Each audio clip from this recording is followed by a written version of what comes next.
नमस्कार प्यारे साथियों, मैं डिविडी सर आप सभी लोगों का अपने प्यारे से यूट्यूब चैनल में स्वागत करता हूं। आशा करता हूं सभी साथी मस्त होंगे, जबरदस्त होंगे और जिंदाबाद होंगे। तो प्यारे साथियों, हम लोग जो है अब एक नए चैप्टर की शुरुआत करने जा रहे हैं इस वीडियो में, और वो हालांकि फिजिक्स का होगा, क्योंकि मैंने आपसे कहा था कि चैप्टर नंबर 1 के जितने भी न्यूमेरिकल हैं सब कंप्लीट किया जाएगा, और उसको कंप्लीट करने के बाद लगभग 40 न्यूमेरिकल मैंने बताए थे आप लोगों को। ये सारे न्यूमेरिकल कंप्लीट करने के बाद मेरे प्यारे रसगुल्लों, हम लोग आ पहुंचे हैं चैप्टर नंबर 2, जो कि क्लास 12th का है। और चैप्टर नंबर 2 का नाम है स्थिर वैद्युत विभव तथा धारिता। इस चैप्टर की हम लोग बात करेंगे, लेकिन इस चैप्टर का हमारा ये पहला क्लास है, इसलिए हम लोग इस चैप्टर में जितने भी फार्मूले हैं, आल फार्मूला, उस सब के बारे में एक करके पहले पढ़ा जाएगा। उसके बाद जो है सभी फार्मूलों को एक एक करके समझा जाएगा। तो प्यारे साथियों, इसके लिए आप लोगों को बढ़िया से तैयार होना पड़ेगा, जिससे आप लोग सभी फार्मूलों को पहले बढ़िया से देख लीजिए। देखने के बाद जैसे ही हम लोग फार्मूले सभी खत्म कर लेंगे, उसके बाद न्यूमेरिकल पे स्टार्ट करने वाले हैं। तो आइए हम लोग स्टार्ट करते हैं न्यूमेरिकल की। और न्यूमेरिकल में हम लोग पहले फार्मूले देखेंगे, फार्मूला हमारा कहता क्या है, उसके बाद हम लोग जो है फिर सवाल पे आते हैं। तो चैप्टर नंबर 2, जिसका नाम है हमारे पास स्थिर वैद्युत विभव तथा धारिता, इसमें मैंने हालांकि ये सारे फार्मूले लिखे हुए हैं। एक बार मैं आपको फार्मूलों से इंट्रोड्यूस करवाने के बाद, सभी फार्मूलों को बताने के बाद, फिर हम लोग एक आध दो सवाल पे आज की क्लास में हम लोग देख भी लेंगे एक आध दो सवाल को। उसके बाद अगले वीडियो में हम लोग जो है आपको प्रॉपर 10 क्वेश्चन आप लोगों को करा दिया जाएगा, ताकि जिससे आपके न्यूमेरिकल की जो समस्या बनती है बच्चों के लिए करके, वो दूर हो जाए। ठीक है ना। तो पहला ही फार्मूला हमारे पास है इस चैप्टर में। वो फार्मूला हमारे पास क्या कि V बराबर W अपॉन क्यू नॉट, है ना। V बराबर W अपॉन क्यू नॉट, जहां पर मेरे भाई V आपका होता है वैद्युत विभव, W को हमने कहा क्या, कृत कार्य, और जो क्यू नॉट आपका होता है, मैंने उसको लिखा नहीं यहां पर है, क्यू नॉट को हम लोग कहते हैं बिंदु आवेश। बिंदु आवेश कह लो, या इसी क्यू नॉट को परीक्षण आवेश भी कह लो, सब बातें कही है। फिर हमारे पास एक फार्मूला और आता है वैद्युत विभवांतर का। और वैद्युत विभवांतर को हम लोग लिखते कैसे हैं, वैद्युत विभवांतर मतलब ये दो बिंदुओं के बीच का विभवांतर होता है। दो बिंदुओं के बीच का विभव होता है, जिसको वैद्युत विभवांतर कहते हैं। और उसका फार्मूला होता है VA माइनस VB, या VB माइनस VA बराबर होता है W अपॉन में क्यू नॉट। हालांकि वैद्युत विभवांतर और वैद्युत विभव का फार्मूला सेम दोनों का है, लेकिन ये दो बिंदुओं के लिए है यहाँ पर, और यहाँ पर केवल और केवल एक बिंदु की बात हो रही है ना। तो इसलिए ध्यान दीजिएगा, वैद्युत विभवांतर का फार्मूला VA माइनस VB बराबर आपका VB माइनस VA, दोनों में से कोई भी यूज कर सकते हैं आप लोग। अब आवश्यकता अनुसार हमें सवाल पे आवश्यकता जिसकी पड़ेगी, उसका हमें प्रयोग करना पड़ेगा कि VA माइनस VB लेंगे कि VB माइनस VA लेंगे। ठीक है ना। और दोनों का मान W अपॉन में क्यू नॉट के बराबर होता है। उसके बाद एक फार्मूला हम फिर पढ़ते हैं विभव प्रवणता का। और विभव प्रवणता का फार्मूला होता है माइनस डेल्टा V अपॉन में डेल्टा एक्स। डेल्टा V क्या है आपका, ये आपका वैद्युत विभवांतर है, और डेल्टा एक्स क्या है आपका, ये दूरी में परिवर्तन है। तो वैद्युत विभव प्रवणता का formula minus delta V upon delta x होता है, याद रखिएगा। उसके बाद हम लोग आगे आते हैं, आगे पढ़ेंगे आप लोग जो है इस चैप्टर में, अगला हम लोग ये पढ़ेंगे कि वैद्युत स्थितिज ऊर्जा, जिसको दर्शाते हैं U से, और U बराबर में होता है 1/4πε0 into Q1 Q2 by R, ये फार्मूला होता है। अब इसमें सिंबल में आपको सारी बातें पता है कि एप्सिलॉन नॉट क्या होता है, Q1 Q2 क्या होगा, R क्या होगा, ये सब आप लोग जानते हैं। और इसी को हम लोग एक रूप में ये भी लिखते हैं, जब आपका माध्यम का परावर्तांक के प्रयोग होता है, तब यही फार्मूला हमारे पास आता है U बराबर 1/4πε0 into K Q1 Q2 by R होता है। ये तब प्रयोग करेंगे जब माध्यम का परावर्तांक K का मान हमारे पास दिया रहेगा, और जब अगर K का मान हमको ना पता हो, तब जो है केवल इसका प्रयोग करेंगे ऊपर वाले फार्मूले का। तो ये ध्यान दीजिएगा कि वैद्युत स्थितिज ऊर्जा के दो फार्मूले हैं आपके पास, एक ऊपर एक नीचे लिखा हूं मैंने। उसके बाद हम लोग आगे बढ़ते हैं। तो आगे बढ़ने के बाद आपने एक हेडिंग पढ़ी होगी कि बिंदु आवेश के कारण उत्पन्न वैद्युत विभव, है ना। और इसका फार्मूला होता है V बराबर Q अपॉन में 4πε0 Q अपॉन में R होता है। मतलब इस Q से R दूरी पर स्थित वैद्युत विभव का मान निकालते हैं, जो ये फार्मूला बन करके निकल कर आता है, ये वाला। ठीक ना। उसके बाद हमने पढ़ा होगा कि अक्षीय स्थिति में वैद्युत विभव का फार्मूला वो होता है 1/2πε0 P अपॉन में R का स्क्वायर होता है। ये फार्मूला जहां पर मेरे भाई P को हम कहते हैं द्विध्रुव आघूर्ण, और द्विध्रुव आघूर्ण P का फार्मूला होता है 2QL होता है, जहां पर Q तो आपका आवेश है और 2L क्या है आपका, दोनों आवेशों के बीच की दूरी। दो आवेश मतलब ये कि एक आपका प्लस Q रहेगा, एक आपका माइनस Q रहेगा, इन दोनों आवेशों के बीच की दूरी 2L होती है, ऐसे हम लोग लिखते हैं। ये पहले चैप्टर में आपको पढ़ाया जाता है। उसके बाद अक्षीय के बाद हम लोग बात करते हैं निरक्षीय स्थिति में। तो निरक्षीय स्थिति में विभव का फार्मूला 0 आता है, इसमें तो कोई बात नहीं करनी है हमको है। फिर हमारे पास एक फार्मूला और आता है क्या, कि वैद्युत क्षेत्र में द्विध्रुव की स्थितिज ऊर्जा, मतलब जो आपका द्विध्रुव आघूर्ण है उसके कारण जो स्थितिज ऊर्जा निकलेगी उसका फार्मूला होता है क्या, P minus P E cos theta, जहां पर थीटा आपका P और E के बीच का कोण होता है, ठीक है ना। U क्या होता है, स्थितिज ऊर्जा होती है, और P क्या होता है, ये आपका द्विध्रुव आघूर्ण है, E आपका वैद्युत क्षेत्र मेरे भाई। सारी चीजें इसमें आप लोग जानते हैं कि कौन कौन सा सिंबल किसको प्रदर्शित करता है। फिर भी नहीं अगर समझ आ रहा है तो जो मैं बोल रहा हूं उसको समझ लीजिए। U आपका स्थितिज ऊर्जा हो जाएगी, P आपका द्विध्रुव आघूर्ण हो जाएगा, E आपका वैद्युत क्षेत्र हो जाएगा, थीटा आपका द्विध्रुव आघूर्ण और वैद्युत क्षेत्र के बीच का कोण होता है। इतना याद रखना है। आगे हम लोग पढ़ें, फिर पढ़ने के बाद फिर आगे बढ़े। तो आगे हमने ये पढ़ा था क्या, कि वैद्युत धारिता का फार्मूला, और वैद्युत धारिता को मेरे बच्चे C से दर्शाते हैं। C बराबर में होता है Q अपॉन में V, ये होता है हमारे पास, जहां पर V आपका विभव है, Q आपका आवेश है। उसके बाद हम लोगों ने पढ़ा था क्या, कि विलगित गोली चालक की वैद्युत धारिता, विलगित गोली चालक की वैद्युत धारिता का फार्मूला होता है C बराबर 4 पाई एप्सिलॉन नॉट R होता है, जहां पर आपको यह याद रखना पड़ेगा कि जो इस कैपिटल R है, कैपिटल R ये गोली चालक की त्रिज्या होती है। कैपिटल R जो होता है गोली चालक की त्रिज्या होती है। इसके बाद हमारे पास एक फार्मूला और आया, ये कह रहा है क्या, कि आवेशित संधारित्र की वैद्युत स्थितिज ऊर्जा जो होती है U बराबर 1/2 CV का स्क्वायर।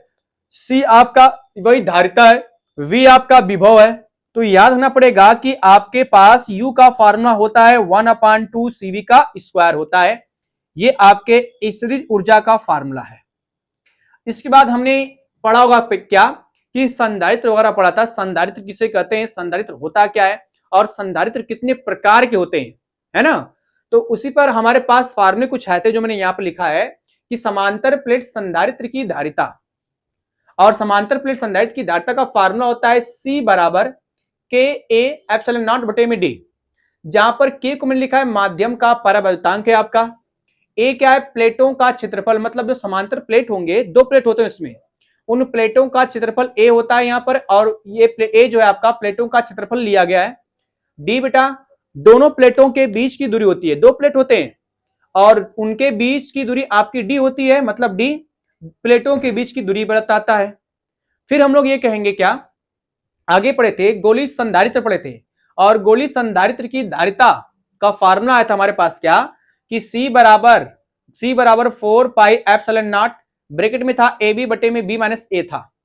AB क्या है, AB आपका जो है बाहरी पृष्ठ की, जो A है बेटा मैं लिख दे रहा हूं यहां पर, क्या A आपका जो है यहां पर लिख दे रहे हैं ताकि कंफर्म हो जाए, आपका बाहरी पृष्ठ की त्रिज्या है। A आपका हो जाएगा बाह्य पृष्ठ की त्रिज्या, बाह्य पृष्ठ की त्रिज्या, बाह्य पृष्ठ की त्रिज्या हो जाएगी। और उसके बाद जो है आपका B मेरे भाई, B की हम लोग बात करेंगे, तो B आपका जो है आंतरिक या अंतः पृष्ठ की त्रिज्या हो जाएगी, अंतः पृष्ठ की त्रिज्या, और अंतः पृष्ठ की त्रिज्या B होती है। तो हमारे पास गोली संधारित्र की धारिता का फार्मूला ये होता है, C बराबर जो आप लोग निकालते हैं। तो टोटल इतने सारे फार्मूले आपको इस चैप्टर में पढ़ने हैं, है ना। मैंने कहा था फार्मूले पढ़ाने के बाद मैं कम से कम 2 न्यूमेरिकल आपको बता दूंगा, जिससे सवाल में कोई दिक्कत नहीं होगी।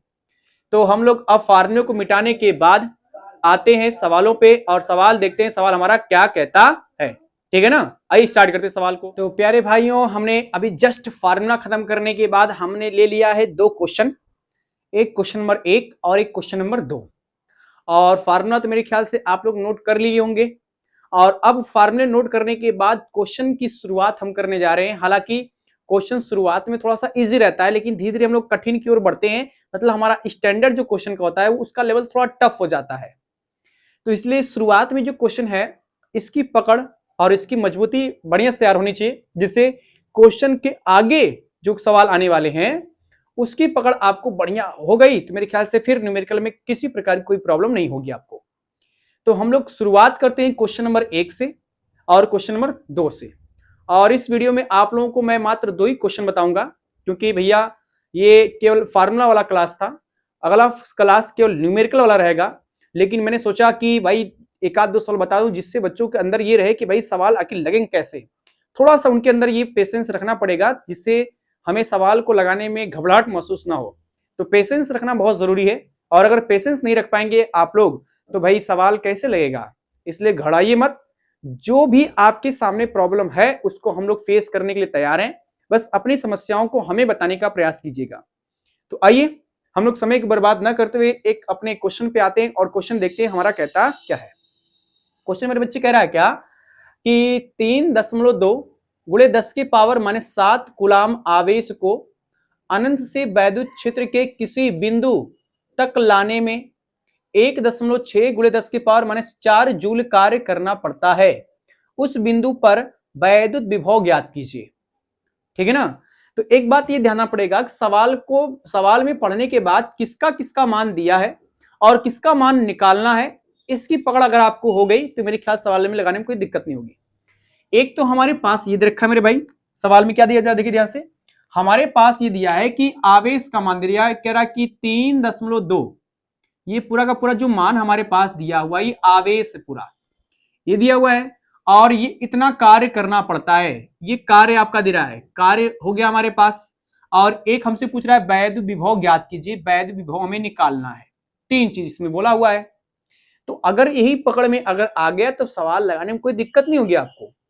तो एक बार हमने पकड़ लिया, आवेश का मान दे रखा है, कार्य का मान दिया है, विभव का मान पूछ रहा है, तो भैया लगाते हैं फार्मूला। और फार्मूला तो बेखूबी आपको पता ही होगा कि किस फार्मूले का हमें प्रयोग करना है और कैसे लगाना है। थोड़ा सा देखिए ध्यान से, हम लोग यूज करते हैं फार्मूला। तो भाई सवाल को हल करने के लिए फार्मूला पहले याद होना चाहिए।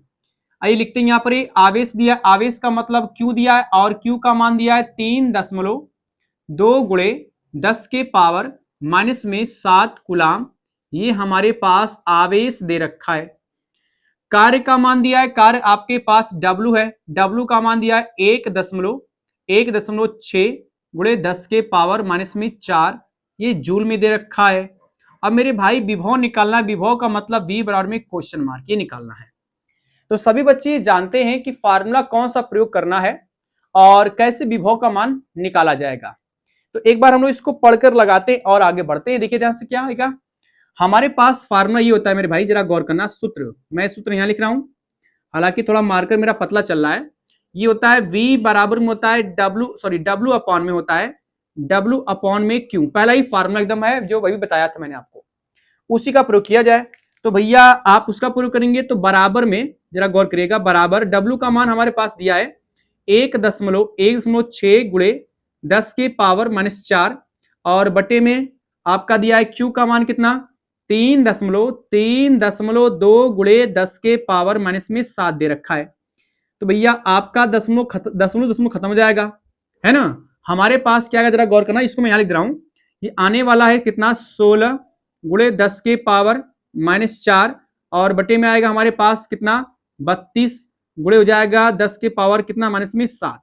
ये आपका कट जाएगा 16 कम में 16, 16 दुना के 32, मतलब प्रॉपर ये आएगा हमारे पास क्या V बराबर जाएगा 1/2 गुणे 10 के पावर -4 था, 10 के पावर -4, इसको आप ऊपर ले जाएंगे तो 10 के पावर जाएगा -7, सॉरी प्लस हो जाएगा 7, 10 के पावर आएगा 7। हल करेंगे तो आएगा कितना हमारे पास, इट इंप्लाइज दैट आएगा V बराबर 2 से भाग करेंगे 1 में तो हमारे पास आएगा 0.5, ये आने वाला 0.5 आएगा। और 10 की पावर 7, 10 की पावर -4, इसको अरेंज करेंगे तो 10 की पावर में आएगा कितना 3, ये हो जाएगा हमारे पास वोल्ट, और यही हमारे पास विभव का मान निकल करके आ जाएगा। तो पहला सवाल तो मेरे ख्याल से बहुत ही बढ़िया सवाल था, प्यारा सवाल था, छोटकू सवाल था, एकदम नॉर्मली सा।